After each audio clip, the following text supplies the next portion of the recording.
आज हम आप लोग के साथ में पनीर का रेसिपी शेयर करे जाते नहीं। कढ़ाई पनीर क्या कहते तेल हमनी के गरम करे के पैन में 4 चम्मच और डाले के थोड़ा सा खड़ा मसाला, जीरा, तेजपत्ता और अदरक, लहसुन और हरी मिर्ची का पेस्ट। ओके, भुनने के बाद हमनी के डाल देवे के प्याज के। अगर वीडियो अच्छा लगे तो चैनल के सब्सक्राइब करब जा। एक जब तक हमनी का प्याज भुनता ना, साथ में हमनी के शिमला मिर्च के और प्याज के भी भून के निकाल लेवे के। जब हम टुकड़ा टुकड़ा में थोड़ा चौड़ा चौड़ा टुकड़ा में आप लोग के शिमला मिर्च और प्याज के कट कर लेवे के बा। ये बहुत ही बढ़िया बनेला, कि ज़रूर बना के ट्राई करब जाओ, बन भी बहुत जल्दी जाला।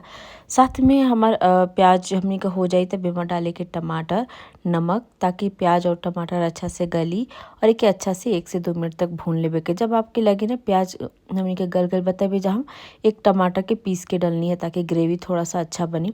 साथ में डाले के मसाला, हल्दी, धनिया पाउडर, थोड़ा सा आप जोन भी सब्जी मसाला यूज़ करीला वो मसाला और लाल मिर्ची स्वाद अनुसार ही डालब जा। आप लोग जितना अगर आप लोग के तीखा खाए के बा वो हिसाब से मिर्ची डालब जा। और एक अच्छा से हमनी के मसाला के अब भूने के 4 से 5 मिनट तक मसाला के भूनब जा, और बिल्कुल धीमे आंच पर, ताकि मसाला जितना अच्छा से पकी उतना बढ़िया सब्जी बने। और ये जा हमनी के डाल देवे के पनीर की डलला के बाद देखिए अच्छा से हमनी के मसाला में मिलाए के और एक 2 से 3 मिनट तक भूने के। वीडियो अच्छा लागल है तो चैनल के सब्सक्राइब करब जा और कमेंट में बताइब जा। अगर आप लोग ये रेसिपी ट्राई करत तनी जा, कहाँ से हमार वीडियो देखा तनी जा, वो हमके कमेंट में ज़रूर बताइब जा।